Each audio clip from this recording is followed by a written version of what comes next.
Amid recent drowning incidents, calls are again being made for beach and river goers to be careful when going out for a swim. Janella Precious reports.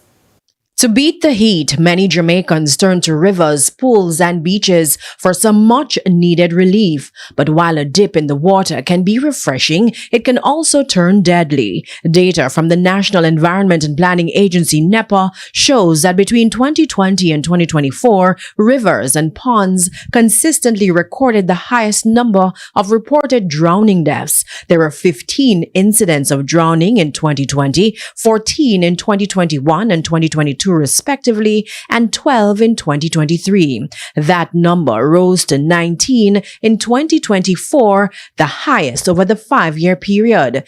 Beaches recorded the second highest number of drowning fatalities, with 13 deaths in 2020, 8 in 2021, 10 each in 2022 and 2023, and 13 in 2024.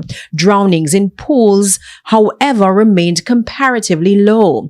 Professional swim coach Gillian Millwood says one of the biggest dangers for swimmers, particularly at the beach, is getting caught in a rip current. This essentially is a fast-moving channel of water which pulls swimmers away from the shoreline. You have to be very cognizant that when you're swimming, or are going to come under some pressure, or once the waves get a little higher, you know that, I don't have a lot of control when I'm going west, but I'm better when I'm going east. So when the current is pulling you back, what do you do at that point, especially as a non-swimmer?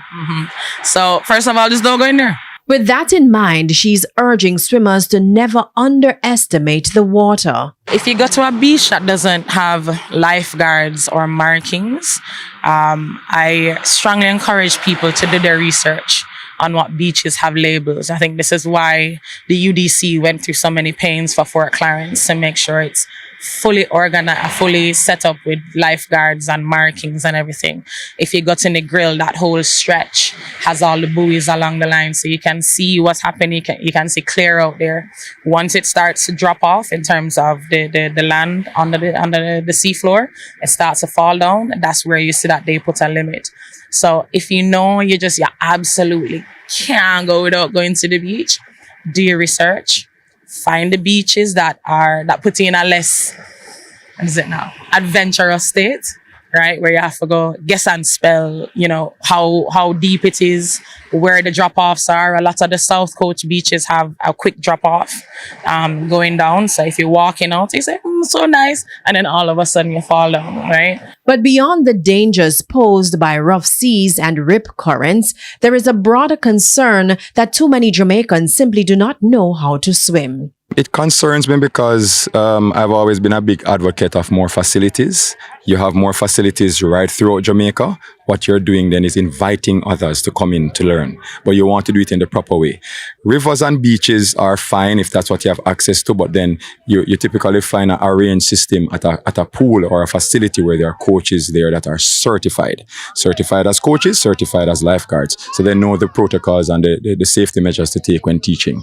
Lemon Lowe is also a professional swim coach. He's recommending that children learn to swim from as early as 18 months. What we have found is that the parents are afraid. Because the parents are afraid, they do not want their children to go and experience or get exposed to learning to swim. What we need to find is a switch or a change from parents being afraid to being open to say, all right, let me have my kids swim. And then as a extension, let them learn to swim also. And in that way, you'll find more persons getting involved in learning to swim. Janella Precious, TVJ News.